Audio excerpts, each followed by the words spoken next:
जल्दी बैठिए। हरे कृष्णा बच्चों।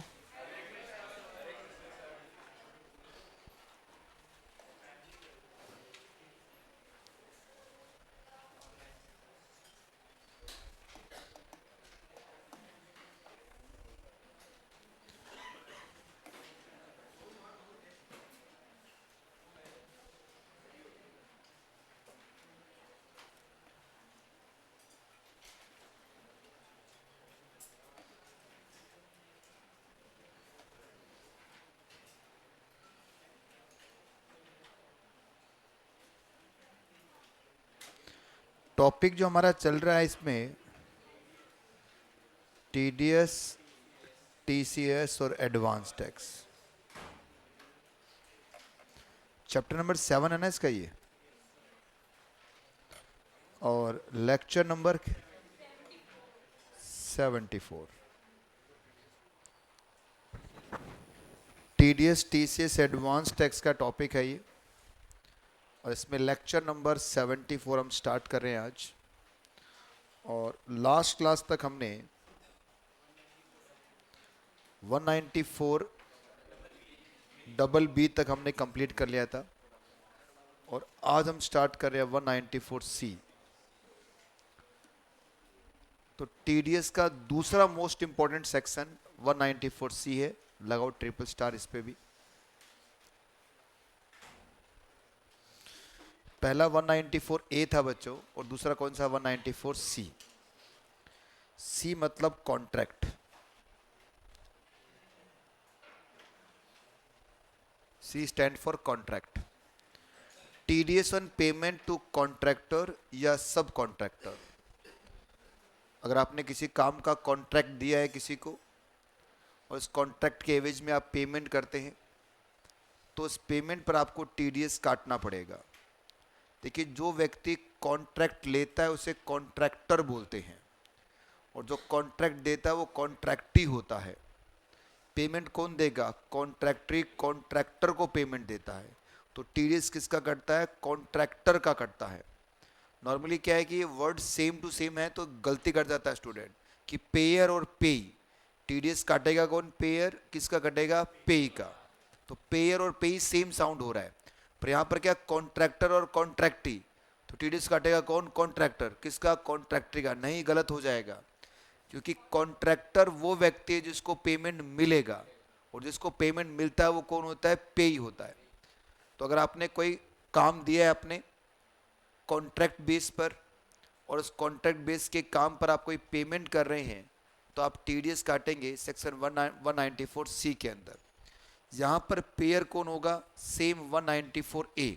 मतलब सर, अगर आप इंडिविजुअल एचयूएफ है तो तभी पेयर बन सकते हैं अगर आपका लास्ट प्रीसीडिंग प्रीवियस ईयर का टर्नओवर 1 करोड़ या 50 लाख से एक्सीड कर रहा है। 50 लाख किस केस के अंदर? सर्विस के केस में। और इंडिविजुअल एचएफ के अलावा आप कोई भी हैं तो हमेशा क्या रहेंगे? आप पेयर बने रहेंगे। पे कौन होगा? एनी रेजिडेंट पर्सन, कि कोई भी पर्सन हो सकता है, वो इंडिविजुअल हो सकता है, वो कंपनी हो सकती है, वो फर्म हो सकता है, कोई भी होना चाहिए, पर वो क्या होना चाहिए? रेजिडेंट। सर अगर वो नॉन रेजिडेंट होगा तो 194 सी ने अलग कर 195 में पहुंच जाओगे, वो आपके सिलेबस में नहीं है। रेट क्या रहेगा? सर रेट यहां पर दो दे रखे हैं, 1% और 2%। अगर आपका कॉन्ट्रैक्टर, कॉन्ट्रैक्टर मतलब पे, अगर वो इंडिविजुअल एचयूएफ है तो 1% टीडीएस कटेगा। अगर कॉन्ट्रैक्टर मतलब पे अदर देन इंडिविजुअल एचयूएफ है, कोई कंपनी है, कोई फर्म है, तो कितना काटोगे आप? 2% से टीडीएस काटोगे। याद रहेगा बच्चों? तो अगर कॉन्ट्रैक्टर मतलब पे इंडिविजुअल एचयूएफ है तो रेट कितना आएगा? 1%। अगर वो अदर पर्सन है, अदर पर्सन मतलब कोई कंपनी है, वो कोई फर्म है एसेट्रा, तो उस केस में कितना आ जाएगा आपका? 2%। लिमिट कितनी है बच्चों? नो टीडीएस इफ, अगर सिंगल पेमेंट आपने क्या, कितना?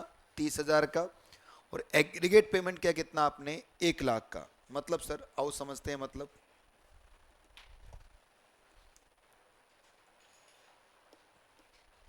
देखो,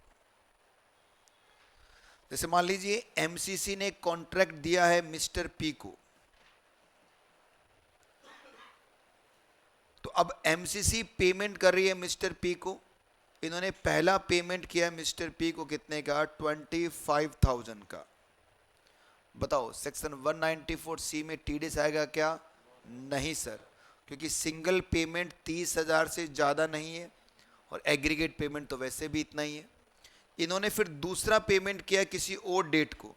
इस बार इन्होंने पेमेंट किया है कितने का सर? 40,000 का। अब बताओ क्या सिंगल पेमेंट 30,000 से एक्सीड हो गया क्या? Yes sir. तो इस पर टीडीएस कटेगा 1% के हिसाब से। सर 1% क्यों लिया?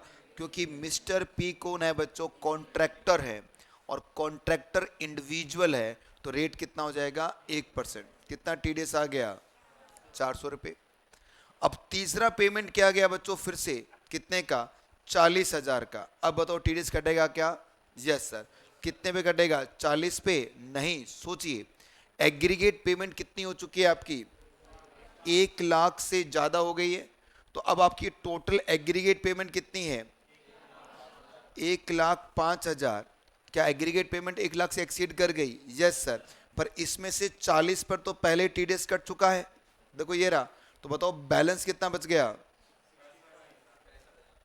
तो इसका कितना होगा? 1%। तो टोटल टीडीएस हो गया आपका 1050। और जब आप लास्ट पेमेंट करोगे कितने वाली? 40 वाली, तो 40,000 में टीडीएस कितना काट लोगे? 650। रिमेनिंग पेमेंट जो भी बचेगा कितना आएगा रे? 39,350। ये किसको दे दोगे? मिस्टर पी को दे दोगे। आई क्या बात समझ में?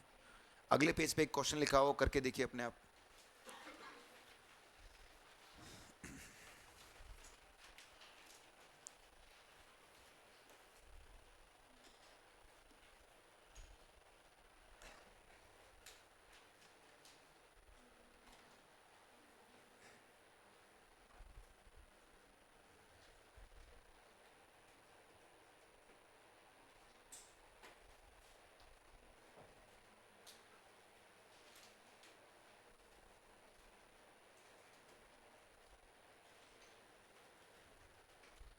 कैलकुलेट क्या करना है, वैसे हो जाएगा ये तो।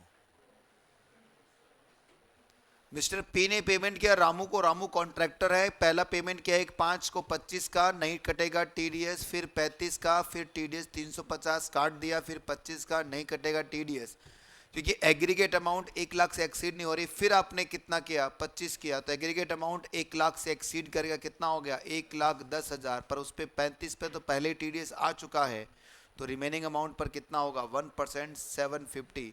तो हम जब लास्ट पेमेंट करेंगे 25,000, तो उसमें से कितना डिडक्ट कर लेंगे? 750। No TDS under section 194C if number 1, if payment made to transporter and does not own more than 10 vehicle at any time during the previous year and furnish the declaration with PAN number to payer। ये 10 vehicle वगैरह कहीं सुना सुना लग रहा है यार। कहाँ पढ़ा था? 44 AE में पढ़ा था। क्या पढ़ा था 44 AE में? अगर आपके पास 10 ट्रक या उससे कम है तो आप 44 AE के हिसाब से अपने इनकम डिस्क्लोज करोगे। इनकम कितनी? या तो 7,500 छोटे ट्रक के लिए, बड़े ट्रक के लिए 1,000 रुपये पर मंथ पर ट्रक रहेगा। याद है आपको? तो अगर आप 44 AE में कवर हो रहे हैं, इसका मतलब आपके पास 10 से ज़्यादा ट्रक नहीं है। तो मान लीजिए मैंने कॉन्ट्रैक्ट किया है किसी ट्रांसपोर्टेशन ऑफ गुड्स के लिए। एक कंपनी है ट्रांसपोर्ट कंपनी, उसको बोलता हूं कि सर रेगुलर बेस पर मेरा गुड्स तो क्या करेगा? अलग अलग जगह पर ट्रांसपोर्ट करेगा। कॉन्ट्रैक्ट हो रहा है। तो वो कंपनी का भाई मेरे पास आया, उसने कहा सर मेरा टीडीएस मत काटना। मैंने कहा क्यों भाई? टीडीएस तो काटना पड़ेगा क्योंकि कॉन्ट्रैक्ट की वैल्यू तो 5 लाख रुपए की है। उसने कहा नहीं सर, मैं ये डिक्लेरेशन फाइल करता हूं कि मेरे पास 10 से ज़्यादा ट्रक नहीं है, और इस डिक्लेरेशन के साथ में क्या लगा रहा हूं? अपना पैन नंबर लगा रहा हूं, और प्लीज मेरा टीडीएस मत काटना। तो जो मेरा कॉन्ट्रैक्टर जो जीटीए है, गुड्स ट्रांसपोर्ट एजेंसी है, अगर उसने मुझे क्या दे दिया? डिक्लेरेशन दे दिया विद पैन नंबर, तो फिर मैं अब not liable to require to deduct TDS. फिर जरूरत नहीं है उस बंदे की टीडीएस काटने की। आई बात समझ में? फिर पढ़ते हैं कि if payment made to transporter and does not own more than 10 vehicle at any time during the previous year. तो अगर ट्रांसपोर्टर ने क्या कर दिया है? फर्निश कर दिया है क्या? Declaration with pan number two pair, तो क्या नहीं होगा? टीडीएस नहीं कटेगा। If contract for personal purpose of individual oblique HUF, अगर कोई पर्सनल पर्पज का कॉन्ट्रैक्ट है तो उस पर कोई टीडीएस नहीं आएगा। फॉर एग्जाम्पल, किसी की शादी के अंदर किसी हलवाई को बुक किया गया, वो भी तो एक कॉन्ट्रैक्ट ही होता है। अब शादी पर्सनली होती है बेटा, तो इसका मतलब अगर आप उसे 1 लाख से ऊपर का पेमेंट करोगे तो उस पर टीडीएस नहीं आएगा। पर एमसीसी ने अपने स्टूडेंट्स के लिए एक छोटा सा इवेंट रखा जिसके अंदर सबको खाना मिलेगा बढ़िया तरीके से, तो उसके लिए हमने हलवाई बुलाए, कॉन्ट्रैक्ट दिया। तो पेमेंट कितना था कॉन्ट्रैक्ट का? 2 लाख रुपए का। अब मुझे बताइए बच्चों, क्या अब टीडीएस कटेगा? यस सर, क्योंकि ये जो हम आपको खाना खिला रहे हैं वो पर्सनल नहीं है, वो एक इवेंट है जो हमारा बिजनेस से जुड़ा हुआ है। बहुत सारी ऐसी कंपनियां जो अपने एम्प्लॉयज़ को फ्री फूड प्रोवाइड करवाती है। तो फ्री फूड ऐसे नहीं वो कंपनी के डायरेक्टर खुद रोटियां बना बना खिलाते हैं, रोटियां तो बाहर वाला आके बना के जाएगा। तो इसका मतलब क्या हो गया? वो कॉन्ट्रैक्ट मिलेगा आपको, तो उस पर क्या होगा? टीडीएस कटेगा। पर मान लो उस डायरेक्टर की शादी हो रही है तो उसी में वही कॉन्ट्रैक्टर आ गया है, तो क्या फिर से टीडीएस होगा? नहीं सर, क्योंकि शादियां नॉर्मली क्या होती हैं? पर्सनल होती हैं। कुछ ऐसे भी, मतलब कोई बात नहीं, अगला पढ़ते हैं। No comment. Third point, if contract for sale of goods, अगर आपने सेल ऑफ गुड्स का कॉन्ट्रैक्ट किया है तो 194C में टीडीएस नहीं कटेगा। लिखो इसके आगे, but under section 194Q apply, इस पर 194Q अप्लाई हो सकता है, 194C कभी नहीं आएगा सेल ऑफ गुड्स पर। क्यों सर, क्या दिक्कत है? सेल ऑफ गुड्स के कॉन्ट्रैक्ट पर क्यों नहीं आएगा आपका टीडीएस? सोचिए बच्चों, क्योंकि टीडीएस कटता है इनकम पर। ये तो मानते हो ना आप कि जो आपने इनकम कमाई उस पर टीडीएस काटा जाएगा। तो नॉर्मली जो गुड्स मैं परचेज करूंगा आपसे, तभी तो आप मुझे सेल करोगे, तो आप बन गए सेलर, मैं बन गया परचेजर, ठीक है। तो अब इस केस में आपको क्या पता मैं कितना कमाने वाला हूं उस गुड्स को बेचकर? हो सकता है मुझे नुकसान में बेचना पड़ जाए। नहीं समझ में आया? भाई मेरी एक सब्जी की दुकान है, मैंने मंडी से आलू परचेज किए, गोभी परचेज की।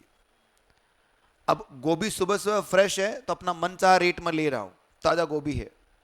अब उसमें पानी मारे जा रहा हूं, लोग आ रहे कितने का, मैंने परचेज की 10 रुपए किलो में गोभी और मैं 40 में बेच रहा हूं। ग्राहक आया, आधी गोभी बिक गई। दोपहर का समय आया, अब गोभी मुरझानी स्टार्ट हुई है। गोभी में समझ रहे ना, पानी घेरे जा रहा हूं पर वो मुरझा रही है। शाम का टाइम हो गया, अब मैं क्या करूं बेटा? क्या मैं अभी भी 40 रुपये मांगू? हम क्या करेंगे भाई, जैसे भी मिले निकले निकल जाए। तो आप ये नहीं बता सकते सामने वाला कितना प्रॉफिट कमाने वाला है। इसीलिए सेल के कॉन्ट्रैक्ट पर क्या नहीं होगा? टीडीएस नहीं कटता। पर हाँ, इस पर 194Q अप्लाई हो सकता है, और 194Q में जाएंगे तब देखेंगे होता है क्या 194Q। आप तो लिख के छोड़ दीजिए एक बार के लिए। आगे बढ़ते हैं।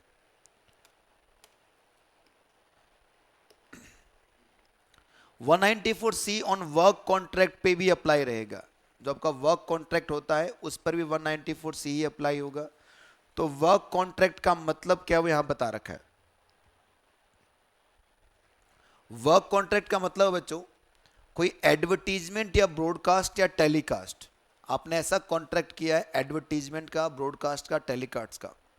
मतलब टीवी वगैरह में, रेडियो में जो एड सुनते हैं वो भी एक कॉन्ट्रैक्ट होता है रेडियो टीवी के साथ में। तो उस कॉन्ट्रैक्ट पर कितना टीडीएस कटता है बच्चों? 2% के हिसाब से 194C में टीडीएस कटता है। दूसरा क्या है? कैटरिंग का। और कैटरिंग का नेचर क्या होना चाहिए? ऑफिशियल नेचर होना चाहिए। अगर वो पर्सनल नेचर है तो उस पर क्या नहीं होगा? टीडीएस नहीं आएगा। Carriage of goods, carriage of passenger other than railway, अगर कैरेज ऑफ गुड्स या कैरेज ऑफ पैसेंजर का कॉन्ट्रैक्ट किया, अभी हमने देखा भी था कि आपने गुड्स ट्रांसपोर्ट कंपनी के साथ में कॉन्ट्रैक्ट कर रखा है और उसने डिक्लेरेशन फाइल नहीं किया होगा, तो फिर क्या करोगे आप? 194C में टीडीएस काटोगे। Manufacturing supply any product requirement as per specification of customer out of material purchase of the supplied for the any such person that is job work. अगर किसी प्रोडक्ट पर आपको जॉब वर्क करवाना है तो job work के लिए जो भी आप जॉब वर्क चार्जेस पे करोगे, उस जॉब वर्क चार्जेस पर 194C अप्लाई हो जाएगा। बट अगर आपने जॉब वर्क चार्जेस के साथ साथ में मटेरियल का प्राइस भी चार्ज किया है तो मटेरियल के प्राइस पर क्या नहीं होगा, 194C अप्लाई नहीं होगा। सर क्या हो, देखो एक एग्जांपल से समझाता हूं। आपने लेवाइस एक कंपनी है बच्चों जो कपड़े बनाती है, जीन्स बनाती है, टी शर्ट्स बनाती है, और भी कुछ बहुत सारे प्रोडक्ट आते हैं उसके, मतलब सारे वेयरिंग अपीयर्स हैं उसके। तो आपको क्या लगता है लेवाइस खुद मैन्युफैक्चरिंग करती है क्या? सर लेवाइस का 60% से ज़्यादा प्रोडक्ट कोई दूसरा प्रोडक्ट दूसरा पर्सन बनाता है, और ब्रांडिंग कौन करता है? केवल लेवाइस। अब हो क्या क्या, जैसे मान लीजिए मेरे पास लेवाइस का जो भी मैनेजर है वो मेरे पास आता है कि पवन जी हमें 1000 जीन्स बनवानी है, और ये जो जीन्स होगा उसका ये मेजरमेंट रहेगा, और आप ये बना दीजिए। तो मैं क्या करूंगा, लेवाइस का उस ऑर्डर को लूंगा और बनाना स्टार्ट करूंगा, सारे टैग वैग रिवाइस के लगा दूंगा, और सारे किसको दियाऊंगा? लेवाइस को। और लेवाइस अपने शोरूम में इसको बेचना स्टार्ट करेगा। तो मुझे बताइए बच्चों, अब मैं उस कंपनी से पूछता हूँ कि भाई कपड़ा भी, जीन्स बनाऊंगा तो कपड़ा भी तो होगा, उसका तो जीन्स बनेगा। तो कह रहे हैं कपड़ा आपके पास नहीं है क्या? मैं कहा मेरे पास नहीं है। तो एक काम करो, कपड़ा आप ही खरीद लाओ। अब मैं कपड़ा परचेज करके लाया लेवाइस के लिए, मान लो 10 लाख का कपड़ा परचेज किया, और 10 लाख के कपड़े के साथ साथ में मेरा स्टिचिंग चार्जेस हो गया 5 लाख। तो मुझे बताओ, मैंने कहा साहब 10 लाख तो दो कपड़े के पैसे, और 5 लाख किसके दो? हमने स्टिचिंग के पैसे दो, टोटल पैसा कितना दो? 15 लाख। तो क्वेश्चन ये उठता है कि सर 15 लाख पे टीडीएस कटेगा या 5 लाख पे टीडीएस कटेगा? अब यहां पर सेक्शन ये कह रहा है कि सर अगर मान लीजिए जो इनवॉइस बना के मैं दे रहा हूं लेवाइस को, उस पे लिखता हूं कि टोटल अमाउंट ऑफ पेमेंट कितना है? 15 lakh including material.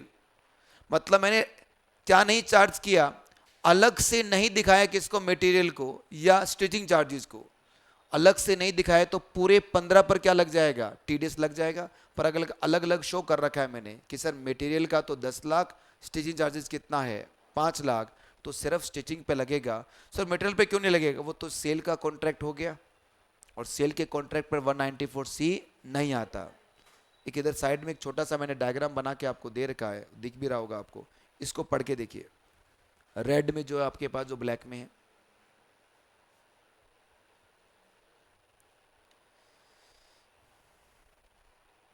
In case of job work value of material separate shown in invoice, तो 194C अप्लाई किस पे होगा? जॉब वर्क पर value of material not separate in invoice तो किस पे होगा? एंटायर वैल्यू पे जीएसटी चार्ज, सॉरी जीएसटी क्या, टीडीएस आ जाएगा।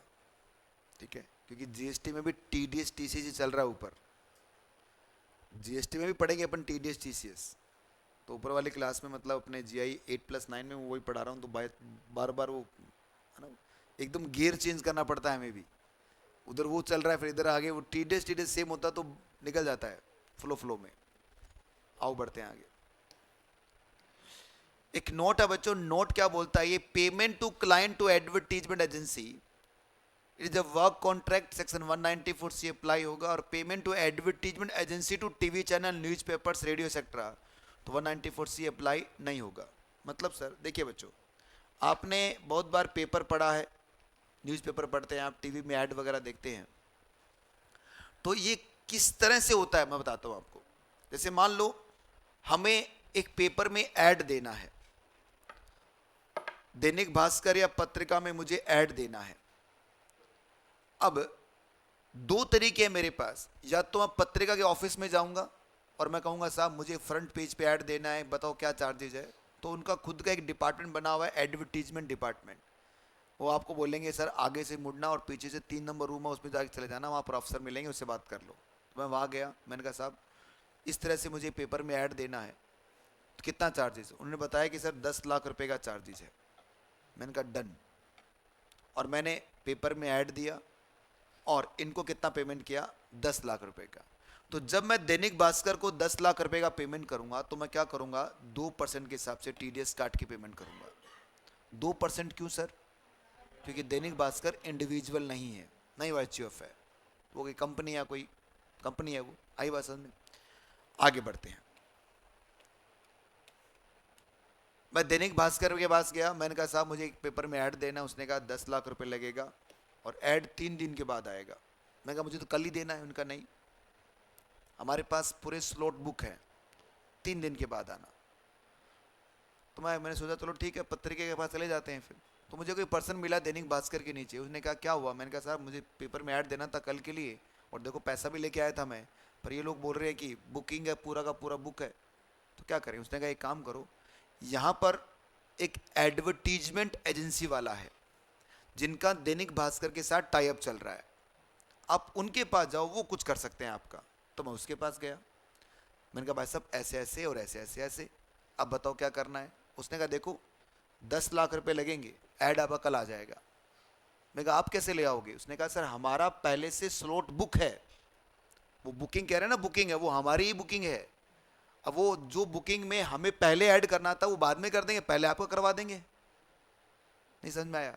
एक पेज पूरा हमने बुक कर रखा है, हम उसमें आपका ऐड लगाएं या दूसरा लगाएं, और दैनिक भास्कर उस पेज को किसी और को दे नहीं सकता क्योंकि हमने बुक कर रखा है। तो अब मैंने पेमेंट किसको दिया? एडवर्टीजमेंट एजेंसी को। कितने का? 10 लाख का। अब मैं अगर दैनिक भास्कर को पेमेंट करता तो भी 2% टीडीएस काटता, एडवर्टीजमेंट एजेंसी को पेमेंट कर रहा हूं तो भी 2% टीडीएस काट लूंगा, मुझे फर्क नहीं पड़ता क्योंकि पेमेंट मैं कर रहा हूं, एड मेरा है, मैंने एडवर्टीजमेंट का पेमेंट किया। अब मुझे बताओ बेटा, ये जो 10 लाख रुपया मुझसे चार्ज किया है उसे राम एडवर्टीजमेंट एजेंसी ने, वो क्या करेगा? इसमें से कुछ पेमेंट किसको करेगा? क्योंकि उसने स्लॉट बुक करवा रखा था। मान लो उसने 8 लाख रुपए किसको दिए हैं, अरे तभी तो 2 लाख उसकी इनकम बच रही है।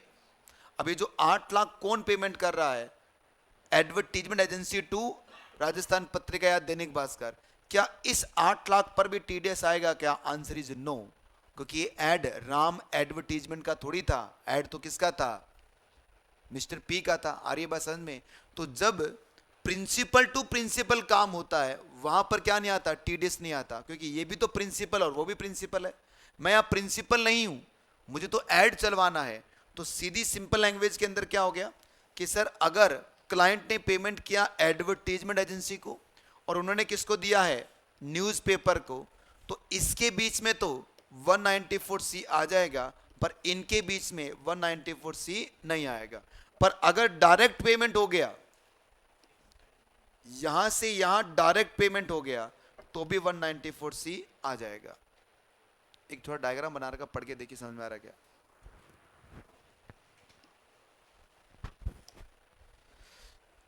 अगले पेज पे जो है, ABC limited, Ram advertisement agency और राजस्थान पत्रिका। आगे समझ में?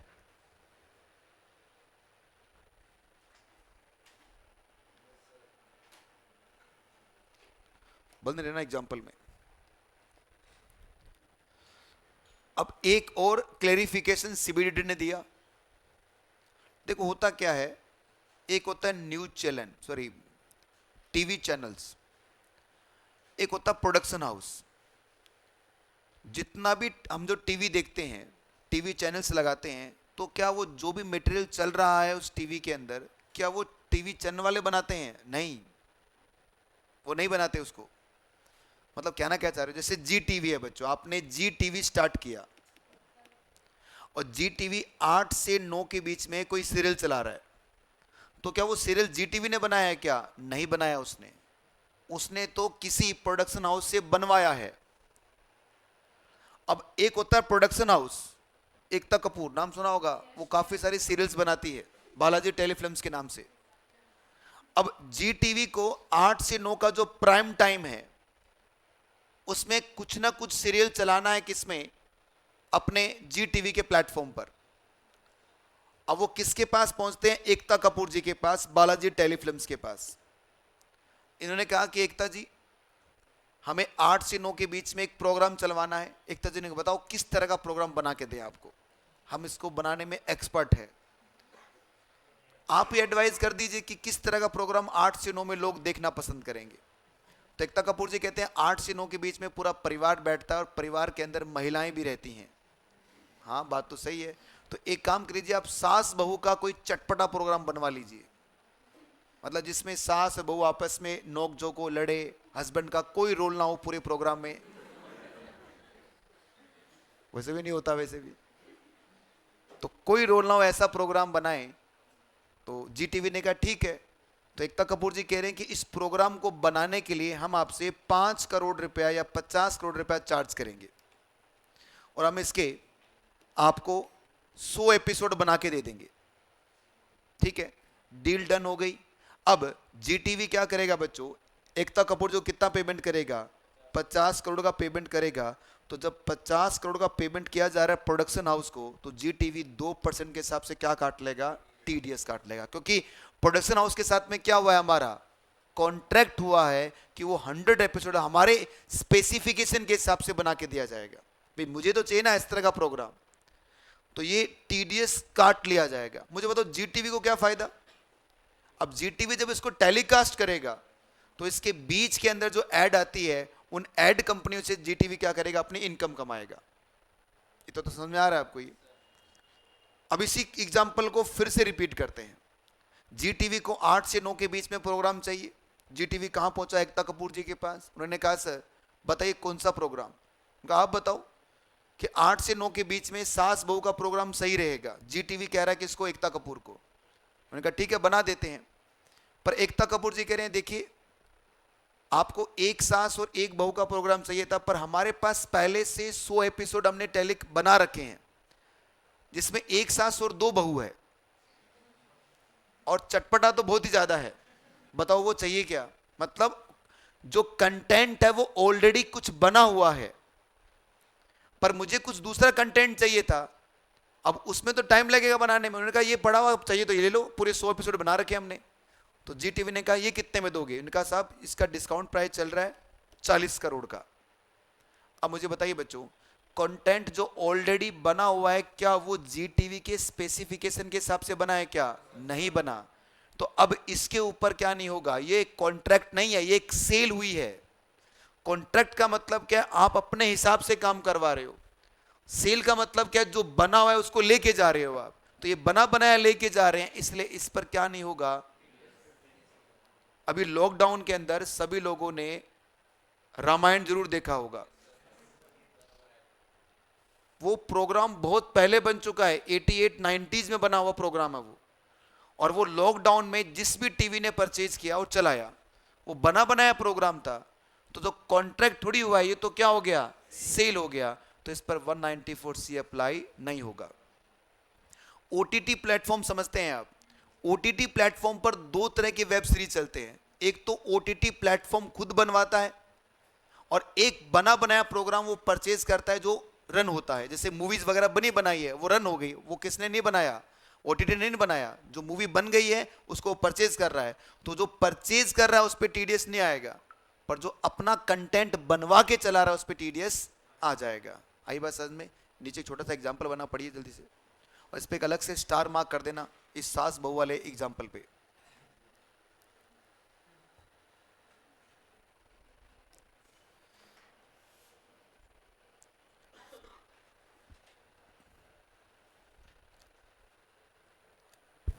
Applicability of TDS provision on the payment of broadcast telecast televisions to production house for the production of content or program for telecasting of specifically। तो एग्जाम्पल 1 में क्या हो रहा है बच्चों, प्रोडक्शन हाउस एग्जाम्पल दे रखा बालाजी टेलीफिल्म्स, और टेलीकास्टर ब्रॉडकास्टर कौन हमारा, जीटीवी है। सास बहू का प्रोग्राम बना के दिया जाएगा, बदले में 10 करोड़ होगा, 194C अप्लाई कर दिया जाएगा। दूसरा एग्जाम्पल क्या है बच्चों, प्रोडक्शन हाउस टेलीकास्ट ब्रॉडकास्ट है। ये programme content already produce by production house, पहले से बना बनाया पड़ा हुआ, तो इस पर क्या नहीं होगा, 194C नहीं आएगा। Next, deduction of TDS on payment of gas transport charges for the purchase material gas to seller of the gas. देखो ये जो एलपीजी हमारे घरों में यूज होती है, या सीएनजी जो यूज होता है गाड़ी वगैरह के अंदर, या जो भी जिस टाइप की गैसेज हैं, तो ये गैस क्या गैस प्लांट अपने जयपुर में लगे हुए हैं क्या, नहीं सर। होता क्या, पेट्रोलियम से इन गैस को बनाया जाता है। पेट्रोलियम क्या, ये बाय प्रोडक्ट है। जितना भी गैस के दिख रहे हैं ना आपके, सब ये पेट्रोलियम के बाय प्रोडक्ट होते हैं। तो एक पूरी एक प्लांट लगता है जिसमें वो गैस बनता है, और गैस बनने के बाद में उस गैस को सप्लाई किया जाता है, फिर वो सिलेंडर्स वगैरह में रिफिल होता है और बाद में हमारे घरों तक पहुंचता है। तो मान लीजिए मुझे भी सिलेंडर्स वगैरह में गैस को रिफिल करना है, इसके लिए मुझे गैस लाना पड़ेगा। जो प्लांट है वो मुंबई में लगा हुआ है, मैं अभी जयपुर में हूं, तो मुझे बहुत सारा मतलब क्वांटिटी पौंड में होता है शायद गैस, तो कुछ पौंड मुझे गैस मंगवाना है मुंबई से। तो मैंने मेरे सेलर को फ़ोन किया, क्योंकि मुंबई में कौन है, मेरा सेलर है और मैं बायर हूं बच्चों, जो कहां पर हूं, जयपुर के अंदर हूं। मैंने कहा सर इतनी क्वांटिटी का गैस मुझे चाहिए। उसने कहा पैसा लगेगा 35 लाख रुपया, दे देंगे। मैं कहा लाओ दे दो। क्या लाओ दे दो, क्या ले जाओ। गैस को ऐसे हाथ में रख के तो ले जाएंगे। गैस के लिए स्पेशल ट्रक होता है, आपने कभी हाईवे पे देखा होगा, गोल गोल से ट्रक बने होते हैं, वो स्पेशल ट्रक है बच्चों। आप ऐसे खुले ट्रक में गैस थोड़ी डालोगे, कोई सामान थोड़ी है जो रख के लेके आ गया। उसको उस ट्रक के अंदर रिफिल किया जाता है और वहां से कहां पर आएगा, वो ट्रांसपोर्ट होता है। तो अब ये सेलर कहता है भाई बताओ ट्रक का क्या करना है, ट्रक आप लाओगे हमारे भेजे हम। मैंने कहा तुम्हारे भेजोगे तो कितना लोगे। उन्होंने कहा देखिए 35 लाख तो है गैस का चार्जेस, ये तो है सेल, और इस पे तो कभी भी टीडीएस नहीं आ सकता क्योंकि सेल का कॉन्ट्रैक्ट है, ठीक है। और हम आपसे 10 लाख रुपए किस बात के लेंगे, ट्रांसपोर्टेशन के लेंगे। मैंने कहा रुको, मैं अपने दोस्त से पूछता हूं, क्योंकि उसके पास भी गैस के ट्रक हैं। मैंने अपने दोस्त को फोन किया, मैंने बोला कि यार मुझे मुंबई से गैस लेके आना है इस कंपनी से, और बता तू कितने चार्ज करेगा, इतनी क्वांटिटी की गैस है। उसने कहा तू मुझे 8 लाख रुपए दे देना, मैं ला दूंगा। तो अब मैं क्या कर रहा हूं, मैं अपने दोस्त के ट्रक, मतलब थर्ड पार्टी का ट्रक कहां भेज रहा हूं, मुंबई भेज रहा हूं। तो अब सेलर अपने ट्रक नहीं लगा रहा, थर्ड पार्टी के ट्रक में रिफिल करेगा और गैस भेज देगा। तो मुझे पेमेंट किसको करना है, मेरे फ्रेंड को, मतलब थर्ड पार्टी को। तो इस पर 194C आ जाएगा, क्योंकि ये ट्रांसपोर्टेशन ऑफ गुड्स मान लिया जाएगा। आ रही है बात समझ में। पर अगर मान लीजिए मेरा दोस्त कहता हम तो 18 लाख रुपए लेंगे, तो मैं कह रहने दे तू तो यार, और मैं अपने सेलर को बोलता हूं तुम ही अपने ट्रक भेज दो। अब सेलर क्या करेगा, 35 लाख प्लस 10 लाख कितना लगाएगा, 45 लाख। तो जब सेलर अपने ट्रक के थ्रू क्या भेज रहा है, गैस भेज रहा है, तो इस 10 लाख को सेल की वैल्यू में शामिल मान लिया जाएगा, और जब सेल की वैल्यू में शामिल माना जाएगा तो इस पे टीडीएस नहीं कटेगा। और बहुत ही आसान लैंग्वेज में याद रख लेना बच्चों कि अगर ट्रक किसके हैं, सप्लायर के हैं, तो उसके फ्रेट पे टीडीएस नहीं आएगा। ट्रक अगर थर्ड पार्टी के हैं तो उसके फ्रेट पे टीडीएस आ जाएगा। पढ़ लीजिए लास्ट नोट, पिछले से पिछले बार एग्जाम में आ गया था ये note.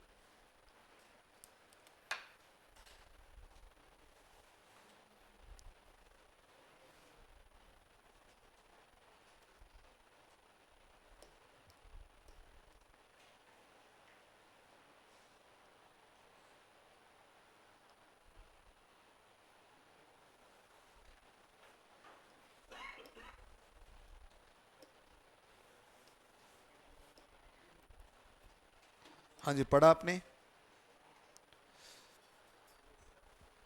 Deduction of TDS on payment of gas transport charges by the purchaser of materials gas to the seller of gas. ये आपका गैस प्लांट है कोटा के अंदर, बायर कहाँ पर है, जयपुर के अंदर। इसने गैस ट्रक के थ्रू गैस आएगी। अगर ट्रक किसके हैं, सेलर के हैं, तो फ्रेट चार्जेस पर टीडीएस नहीं आएगा। अगर ट्रक किसके हैं, थर्ड पार्टी के हैं, तो ट्रांसपोर्टेशन चार्जेस पर 194C का कॉन्ट्रैक्ट का टीडीएस आ जाएगा।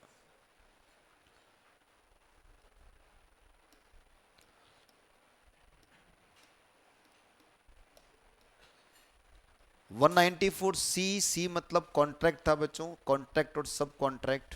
अब पढ़ने जा रहे हैं 194D, TDS on insurance commission.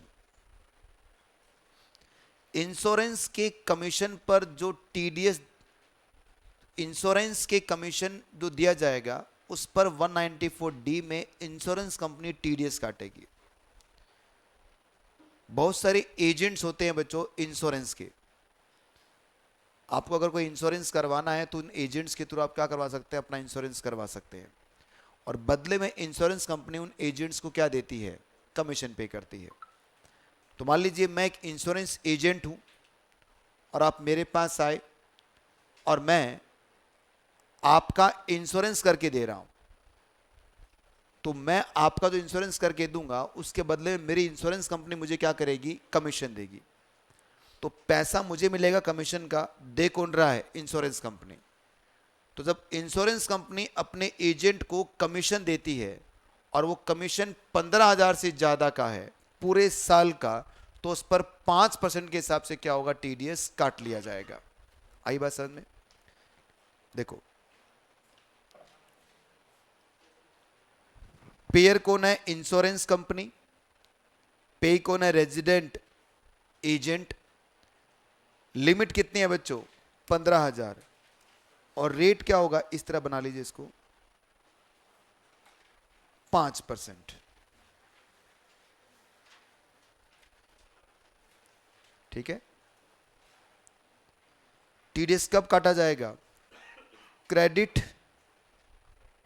और payment which ever is earlier पर। देखिए, कमीशन को हिंदी में कहते हैं दलाली। तो 194 डी मतलब दलाली। और कौन सी दलाली, इंश्योरेंस कंपनी की दलाली। याद रह जाएगा, सेक्शन का नंबर याद करने का तरीका है ये। तो 194 डी मतलब दलाल या दलाली, और कौन सा दलाल, इंश्योरेंस कंपनी का दलाल। मतलब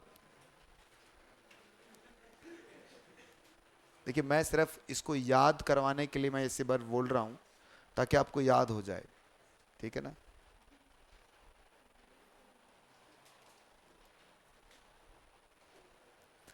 $194 इस पे लगाओ ट्रिपल स्टार।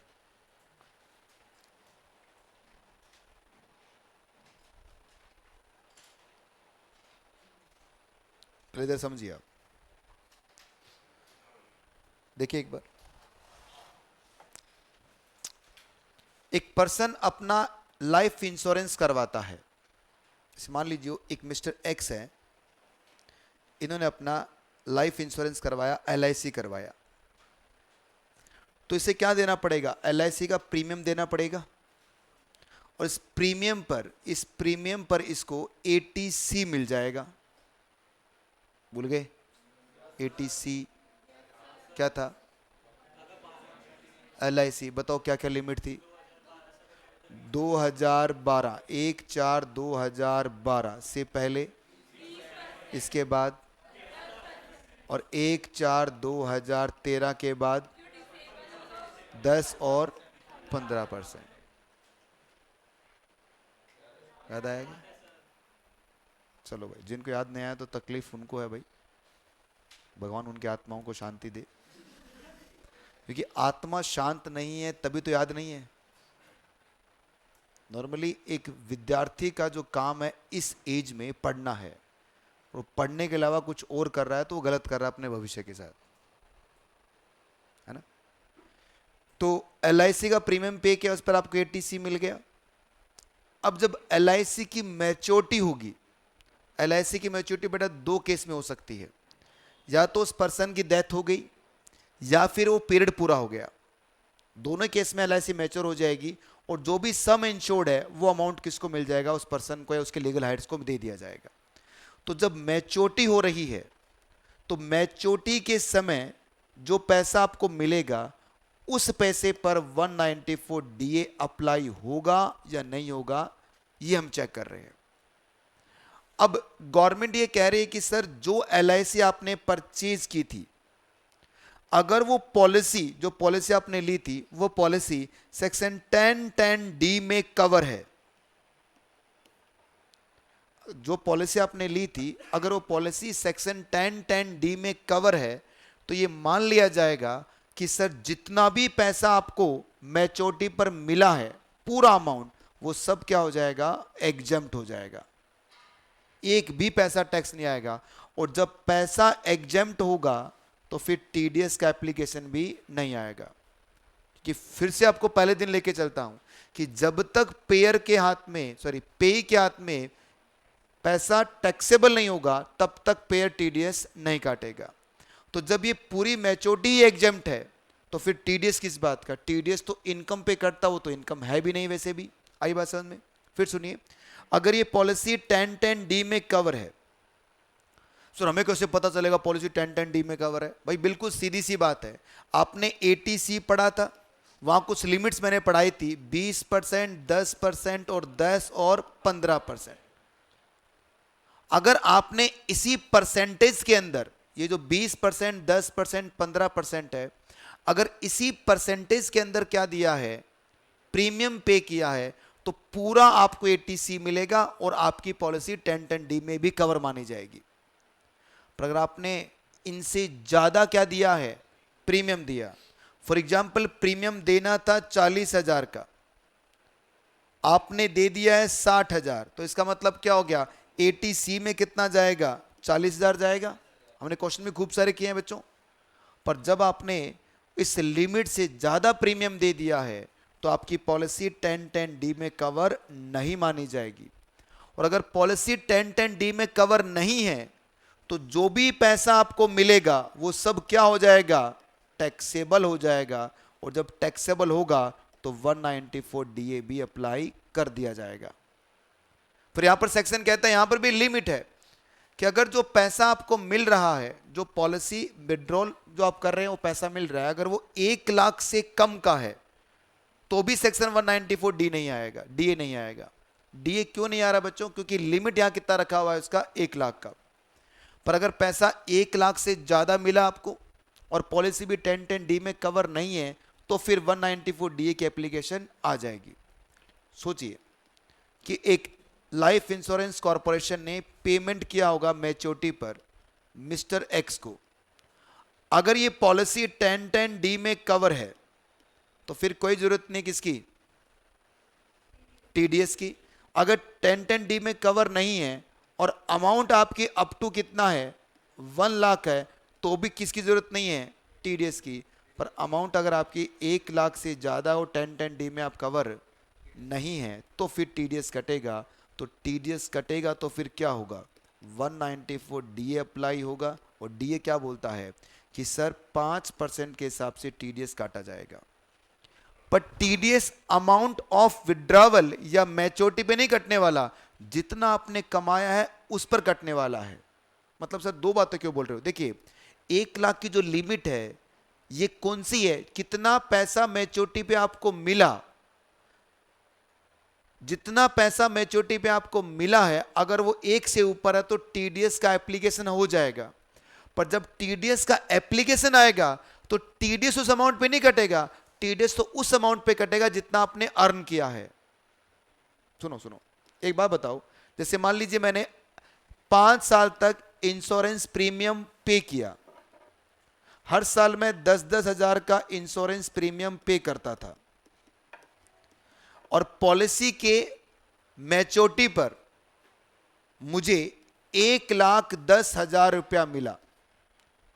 तो 1,10,000 मिला है, मान लेते हैं मेरा LIC पॉलिसी 1010 डी में कवर नहीं है और मुझे विड्रॉवल पे मैच्योरिटी पे कितना पैसा मिला, 1 लाख से ऊपर हो गया, 1010 डी में कवर नहीं, तो टीडीएस तो आएगा।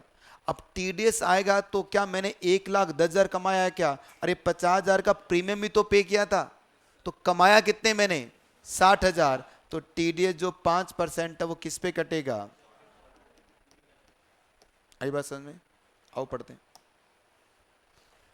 TDS on maturity of insurance policy. बताओ बच्चों मैच्योरिटी कब होती है, मरने के बाद, डेथ आफ्टर क्या होती है, मैच्योरिटी होती है। तो डीए मतलब death after, section 194 DA apply हो जाएगा। पेयर कौन होगा आपका, इंश्योरेंस कंपनी। पेई कौन होगा, एनी रेजिडेंट पर्सन। लिमिट कितनी है, 1 लाख।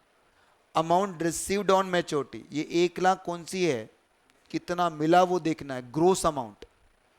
रेट कितना, नोट क्या बोलता है, the rate is applicable on the amount after deduction of the amount of insurance premium paid by the assessee from the total sum received. और एग्जाम्पल करते हैं।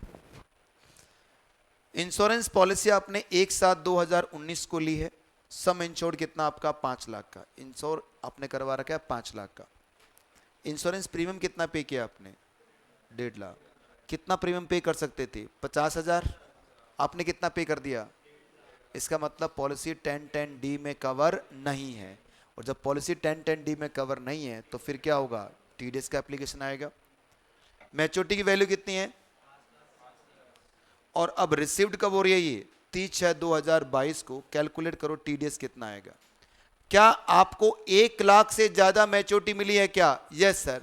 क्या पॉलिसी 1010D में कवर नहीं है क्या? Yes sir. तो 194DA तो अप्लाई हो जाएगा। पहले देखिए फिर कॉपी करना। अब 194DA अप्लाई हो रहा है बच्चों,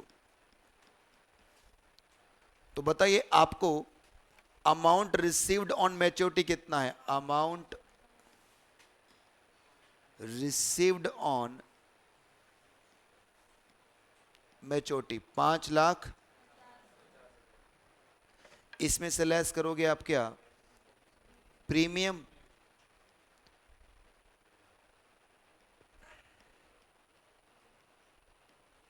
बताओ भी कितना प्रीमियम है। पहला प्रीमियम 1/7/2019 को पे किया, दूसरा प्रीमियम 1/7/2020 को पे किया, तीसरा प्रीमियम 1/7/2021 को पे किया, चौथा तो आपको 30/6 को मिल ही गया पैसा। तो इसका मतलब मुझे बताइए कितना बच गया आफ्टर 1 लाख। तो टीडीएस अंडर सेक्शन 194DA कितना होगा, 1 लाख का 5%। करो कॉपी।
हो गया भाई क्या?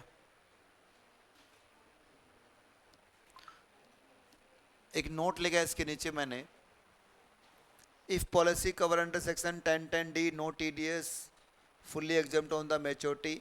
If policy not cover under section 1010D तो 194DA अप्लाई हो जाएगा।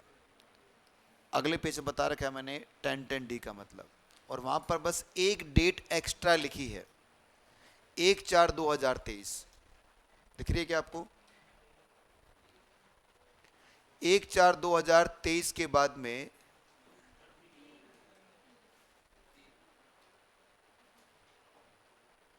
1/4/2003 के, अरे बस कर यार, अब तू कितनी बात करेगा तू।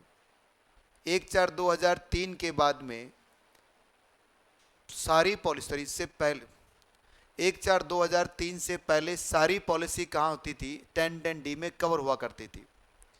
1/4/2003 के बाद गवर्नमेंट ऑफ इंडिया ने LIC के ऊपर बहुत सारी चीज़ें रेगुलेट करवाई और वहाँ पर 1010D इंट्रोड्यूस करवाया। तो इससे पहले की जो भी पॉलिसीज थी वो हमेशा किस में कवर थी, 1010D में। तो अगर पॉलिसी इससे पहले की है तो उस पर इसकी मैच्योरिटी हमेशा क्या रहेगी, एग्जम्प्ट रहेगी। और इसके बाद में रूल्स आपको पता है, पढ़ दीजिए पूरा। थोड़ा भयानक जरूर लग रहा है पर समझ में आ जाएगा।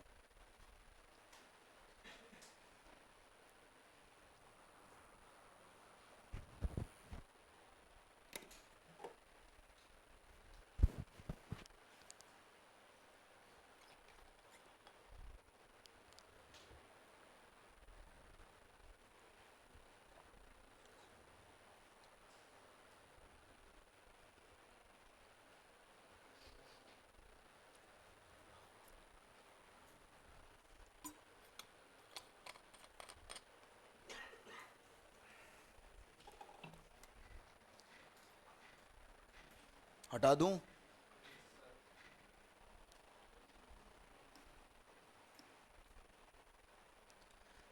सेक्शन 194E लगाओ एक स्टार, ट्रिपल स्टार नहीं, एक स्टार का है।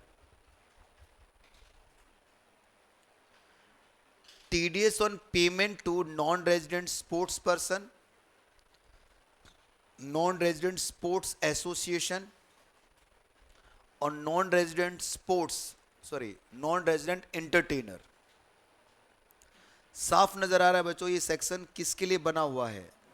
नॉन रेजिडेंट के बना हुआ है कि अगर किसी नॉन रेजिडेंट स्पोर्ट्स पर्सन या एसोसिएशन या एंटरटेनर को आपने कोई पेमेंट किया है तो उस पेमेंट पर 20% के हिसाब से टीडीएस काटा जाएगा, क्योंकि नॉन रेजिडेंट आपका पेई है। तो जब भी नॉन रेजिडेंट पेई होता है तो आप सरचार्ज प्लस सेस भी जोड़ते हैं। तो इस रेट में जो 20% का रेट है उसमें सरचार्ज प्लस सेस भी जोड़ लेना। टीडीएस कब कटेगा? पेमेंट और credit which ever is earlier पर। पेयर कौन होगा? कोई भी पर्सन। पे कौन होगा? केवल नॉन रेजिडेंट स्पोर्ट्स पर्सन या एसोसिएशन या फिर एंटरटेनर। देखिए एक आईपीएल नाम से एक गेम होता है इंडिया के अंदर। बहुत सारे विदेशी जो क्रिकेटर्स हैं वो इंडिया में उस आईपीएल में खेलते हैं, तो वो स्पोर्ट्स पर्सन है। तो जिस भी एजेंसी के साथ वो खेल रहे हैं, जिस भी टीम के साथ वो खेल रहे हैं, वो टीम इनको पेमेंट करती है। फॉर एग्जाम्पल कोई बाहर का खिलाड़ी है, उसको पेमेंट कर रहा है कौन? राजस्थान रॉयल। कितना पेमेंट किया? 50 लाख रुपए का। तो ये जो पेमेंट हो रहा है वो किसको हो रहा है? नॉन रेजिडेंट स्पोर्ट्स पर्सन को। तो उस पेमेंट पर राजस्थान रॉयल्स क्या करेगी? उनका 20% प्लस सरचार्ज या प्लस सेस के हिसाब से टीडीएस काट लेगी। अगर ये पेमेंट उसका 1 करोड़ का होता तो फिर क्या होता? 20% प्लस 10% सरचार्ज प्लस 4% सेस। अगर ये पेमेंट 20 लाख का होता तो 20% प्लस सिर्फ सेस आएगा, सरचार्ज नहीं आएगा। आ रही बात समझ में? सेक्शन 194E अप्लाई होगा आपका। Participation in any game in India, कि आप किसी भी गेम में पार्टिसिपेट करें इंडिया में तो 194 अप्लाई रहेगा। पर अगर आपने कोई कार्ड गेम या कोई कैजुअल इनकम अर्न की है या कोई हॉर्स रेस का कोई गेम चल रहा है उसमें पार्टिसिपेट किया, तो ये तो कैजुअल इनकम है भाई। और कैजुअल इनकम पे टैक्स रेट क्या होते हैं? 30%। तो गवर्नमेंट कह रही है कि अगर किसी पर्सन ने कार्ड गेम में या फिर कैजुअल इनकम अर्न की है तो उस नॉन रेजिडेंट का टीडीएस 194B और बीबी में कटेगा, ना कि 194E में कटेगा। ई मतलब एंटरटेनर। और कौन सा एंटरटेनर? Non resident entertainer. साथ में नॉन रेजिडेंट स्पोर्ट्स पर्सन, साथ में नॉन रेजिडेंट स्पोर्ट्स एसोसिएशन। बहुत बार क्या होता है बच्चों, कुछ नॉन रेजिडेंट आजकल टीवी में भी ऐड देने आ गए हैं। अब टीवी चलाएंगे तो बहुत सारे विदेशी खिलाड़ी हैं, खासकर क्रिस गेल साहब काफी आ रहे हैं आजकल, वो तो ऐड में आ रहे हैं वो। तो वो नॉन रेजिडेंट अगर कोई एडवर्टीजमेंट का पेमेंट भी ले रहा है तो भी उसका सेक्शन 194E ही रहेगा। ठीक है? मतलब मान लो ऐड किया उसने, नॉर्मली अगर किसी रेजिडेंट ने ऐड किया है तो 194J में जाता, हम पढ़ेंगे आगे जाके। पर नॉन रेजिडेंट के लिए क्या रहेगा? वो 194E ही रहेगा। कुछ ऐसे भी खिलाड़ी होते हैं जो क्या करते हैं, न्यूज़पेपर्स वगैरह में अपने आर्टिकल्स लिखते हैं। भी मैंने कोई आर्टिकल्स लिख दिया, न्यूज़पेपर में दे दिया, न्यूज़पेपर वाले उसको छापते हैं और मुझे पेमेंट भी देते हैं। तो अगर मैंने कोई न्यूज़पेपर में आर्टिकल्स लिख के दिया है और न्यूज़पेपर ने मुझे पेमेंट दिया है तो वो भी 194E में ही कवर रहेगा। न्यूज़पेपर वाले मेरा 20% प्लस सेस प्लस सरचार्ज के हिसाब से क्या करेंगे? टीडीएस काटेंगे। पढ़िए पूरे के पूरे note.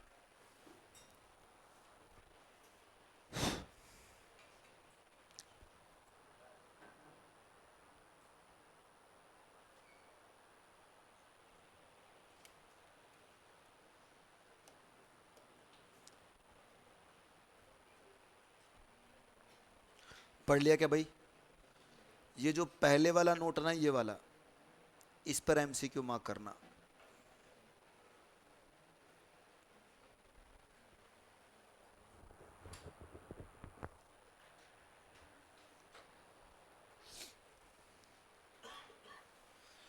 194 double E. Post office का नाम सुना है आपने? पोस्ट ऑफिस में बच्चों एक नेशनल सेविंग स्कीम नाम से एक स्कीम चलती है, NSS बोलते हैं उसको। अगर आप उसमें पैसा जमा करवाओगे पोस्ट ऑफिस के NSS अकाउंट के अंदर, तो आपको अच्छा ब्याज देती है पोस्ट ऑफिस। अगर किसी पर्सन ने NSS के अंदर पैसा डिपॉजिट करवाया तो पोस्ट ऑफिस आपको क्या देगी? इंटरेस्ट देगी। हालांकि जो इंटरेस्ट है वो सेक्शन 194A में कवर है, और हमने पढ़ा भी था कि अगर पेमेंट दे रहे हो आप सेविंग बैंक का कोई भी अकाउंट है, कोई भी कैसा भी है, और पेमेंट आपको मिल रहा है किसी बैंक वगैरह से 40,000 के ऊपर, क्या होगा? 194A में TDS काटेगा बैंक आपका। पर अगर NSS से आपको पेमेंट मिल रहा है, उस पेमेंट को वो इंटरेस्ट नहीं बोलते, वो इनकम कहते हैं। समझ में आई बात? मतलब जैसे मान लो मैंने 1 लाख रुपया पोस्ट ऑफिस के NSS में जमा करवाया, और 1 लाख कितना हो गया? 1,10,000 हो गया। तो ये 10,000 देखा जाए तो ब्याज ही तो मिला, और क्या मिला है? पर वो उसको ब्याज न बोलकर उसे इनकम कहते हैं कि आपने कितना इनकम कमा लिया? 1 लाख। अब कुछ भी नाम ले कि अगर आपने पोस्ट ऑफिस की NSS स्कीम में पैसा जमा करवाया और आपको 2,500 से ज्यादा का साल में क्या मिल रहा है? वो इनकम मिल रहा है, तो पोस्ट ऑफिस आपका TDS काटेगा 10% के हिसाब से। अगर आप नॉन रेजिडेंट है तो इसमें सरचार्ज और सेस भी जोड़ दिया जाएगा। पेयर कौन होगा? Post office. पे कौन होगा? एनी रेजिडेंट पर्सन या नॉन रेजिडेंट। रेट क्या है बच्चों? रेजिडेंट के लिए 10%, नॉन रेजिडेंट के लिए सरचार्ज और सेस भी जोड़ दिया जाएगा। पेमेंट पे TDS काटा जाएगा, और 2,500 की ये इनकम है तभी TDS कटेगा। Note: no TDS if payment made to the legal heights to the disease SSC। जिस पर्सन ने वो पैसा जमा करवाया था, अगर उस पर्सन की डेथ हो गई है तो उसकी लीगल हाइट्स को पेमेंट मिलेगा, तो अब पोस्ट ऑफिस क्या नहीं करेगा? TDS नहीं काटेगा। मतलब जिसे जमा करवाया अगर उसी को पैसा मिल रहा है 2,500 से ज्यादा का, तो TDS कटेगा, अदरवाइज TDS नहीं कटेगा।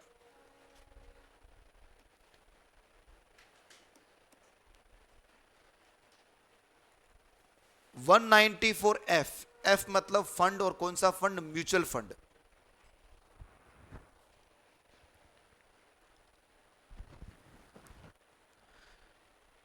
म्यूचुअल फंड के रीपरचेज पर आपने, म्यूचुअल फंड की यूनिट को आपने रीपरचेज किया है, तो उस पर आपको 20% के हिसाब से TDS काटना पड़ेगा। इतना ही है बस, आता तो नहीं है एग्जाम में फिर भी। TDS on repurchase of unit of mutual fund और UTI। पेयर कौन होगा? म्यूचुअल फंड कंपनी या UTI। पे कौन होगा? Resident person. रेट कितना है? 20%, और पेमेंट पर क्या होगा? TDS काट लिया जाएगा। म्यूचुअल फंड के यूनिट्स के रीपरचेज अगर आप करते हो, रीपरचेज का मतलब क्या होगा? जैसे मान लीजिए मैंने म्यूचुअल फंड का कोई 1,000 यूनिट परचेज किया, यूनिट था X यूनिट, इनकम कमाया, मैंने इनको बेच दिया, और फिर मैंने इन्हीं यूनिट को फिर से परचेज कर लिया। तो जब इनको बेचने के बाद मैं फिर परचेज करता हूं तो उसे हम क्या बोलते हैं? रीपरचेज। तो इस पर 20% के हिसाब से TDS कट जाएगा। काम का नहीं है बिल्कुल भी, मेरे हिसाब से तो इंस्टीट्यूट ने किताब से बैठा दिया इसको। 194G। G मतलब गैम्बलिंग, गैम्बलिंग का कमीशन। देखो D मतलब क्या था? दलाल, इंश्योरेंस कंपनी का दलाल था, और G मतलब क्या है? गैम्बलिंग का commission. TDS on commission on sale of lottery ticket, कि जो लोग लॉटरी टिकट बेचते हैं उनको क्या मिलता है? कमीशन मिलता है, और उस कमीशन पर 194G आता है बच्चों। आई क्या बात समझ में? सुना ध्यान से। देखिए जैसे मान लीजिए मैं लॉटरी डिस्ट्रीब्यूटर हूं और मेरे पास 1,000 लॉटरी टिकट्स हैं, तो मेरी इतनी रेंज नहीं है कि 1,000 लॉटरी टिकट मैं बेच पाऊं। तो मैंने 5 अपने एजेंट अपॉइंट किए। मैंने कहा जाओ सभी क्या करो 20-20 हज़ार टिकट बेच के आओ, मतलब 2-2 हज़ार टिकट बेच के आओ। 10,000 टिकट मैंने छपा रखी है। तो अब सभी ने 2-2 हज़ार टिकट बेची। उन्होंने बोला सर हमें क्या मिलेगा? मैं कहा हर टिकट के बदले आपको 100 रुपए दूंगा मैं। तो ये जो कमीशन मैं दे रहा हूं टिकट बेचने के बदले में, इस कमीशन पर 194G में टीडीएस काटूंगा अगर 15,000 से ज्यादा का कमीशन पूरे साल में मैं पे कर रहा हूं। टीडीएस का रेट क्या रहेगा? 5% रहेगा। टीडीएस कब काटा जाएगा बच्चों? Credit payment which ever is earlier पर। देखो, अगर मैं कमीशन की बात करूं टीडीएस के सेक्शंस में,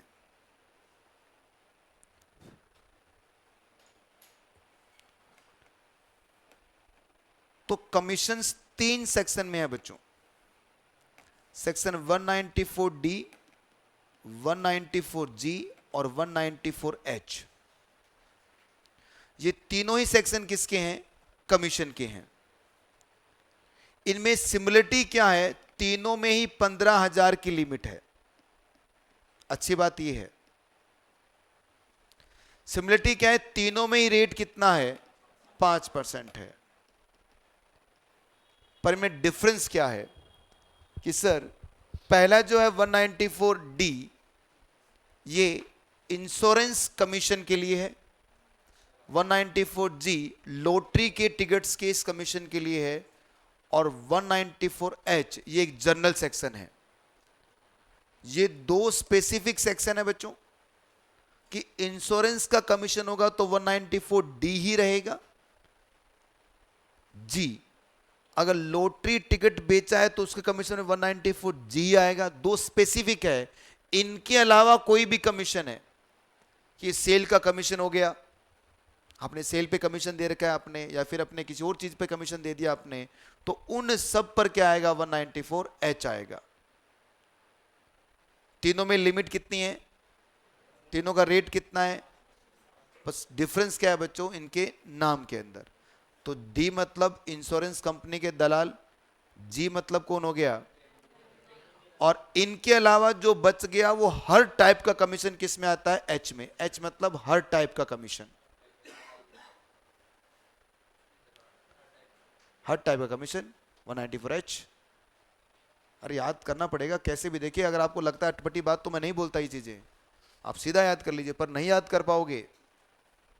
आपको जो कल पढ़ा है वो याद नहीं रहता। फोकस कहाँ है आजकल के बच्चों के अंदर? फोकस क्यों नहीं बन पाता? क्योंकि आपके दिमाग में एक वो चलता रहता है कि रिकॉर्डिंग देख लेंगे, और जब तक वो चलता रहेगा तब तक फोकस नहीं कर पाओगे आप। आपको लगता है कोई बात नहीं, छूट गया तो कल देख लेंगे आराम से रिकॉर्डिंग। अगर जैसे ही आपने ऑप्शन रखा दिमाग में, फोकस कभी नहीं कर पाओगे आप। इसीलिए दिक्कत रहती है। देखो क्या है, पहले जी पढ़ते, टीडीएस ऑन कमीशन। पेयर कौन होगा? Any person. नॉर्मली कौन होता है? वो लॉटरी डिस्ट्रीब्यूटर। पे कौन होगा? एनी रेजिडेंट पर्सन या नॉन रेजिडेंट। रेट क्या होगा? पेई।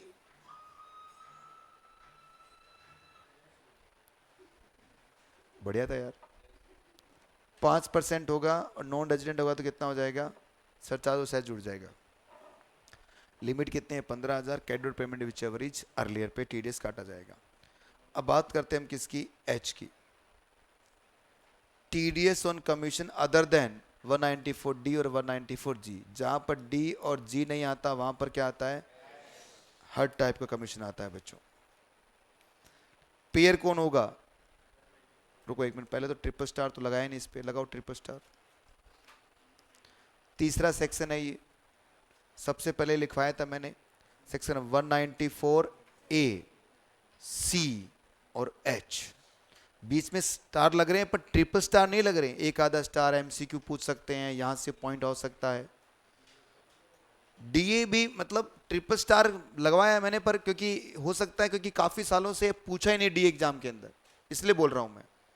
बाकी ये जो 3 सेक्शन आपने देखे, ये मास्टर सेक्शन है बच्चों टीडीएस के, जो जनरल लाइफ में आते ही रहते हैं, और इंस्टीट्यूट बड़ा जनरल लाइफ का पेपर बनाता है। तो 194H की हम बात कर रहे हैं। TDS on commission other than 194D और 194G, और लिखोगे आप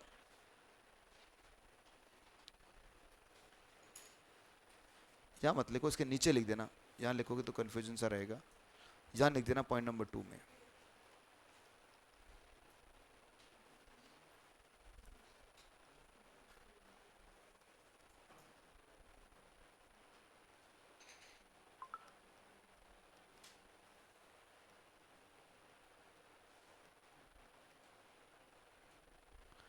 employer paid commission to employ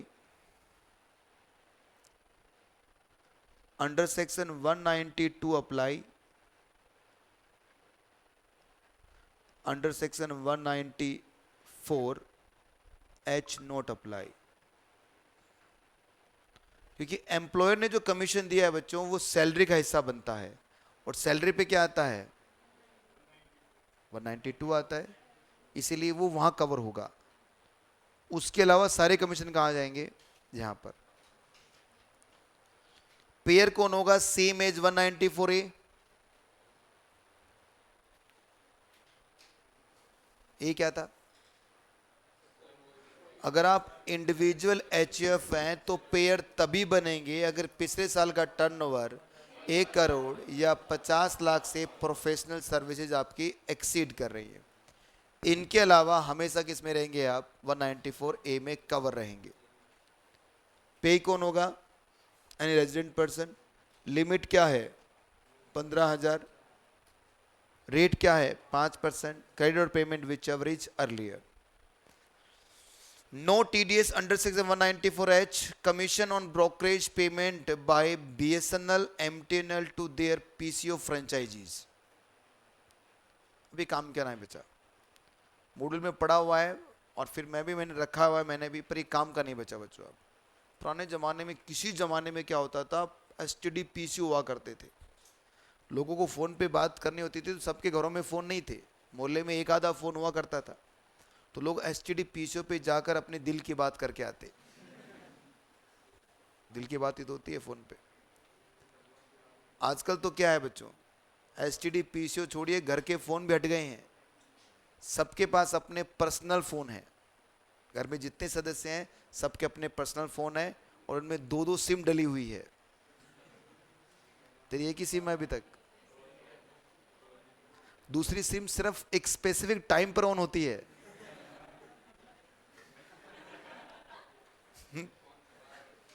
मुझे क्या पता कौन से टाइम पर ऑन होती है, अपने तो दूसरे, अपना एक सिम का मोबाइल है। हाँ बिल्कुल, पहले तो 4-4 सिम डलती थी, 2 मोबाइल थे हमारे पास।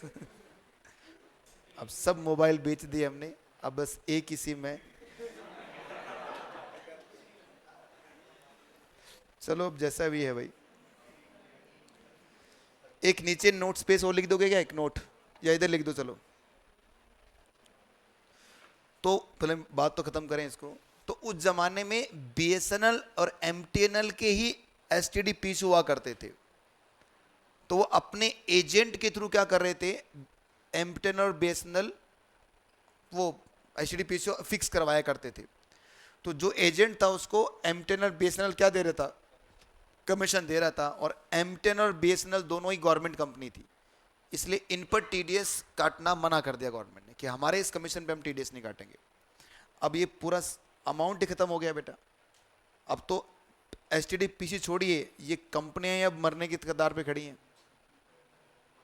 कंपनी खत्म होने वाली है भाई, बहुत बहुत बड़े लॉस में चल रही है BSNL MTNL। MTNL जो कौन सा था, महानगर नगर लिमिटेड, ऐसे कुछ नाम था इसका पूरा, दिल्ली में चलता है अभी भी, महानगर टेलीकॉम नगर लिमिटेड, ऐसे कुछ है इसका नाम। और BSNL तो है ही अपना।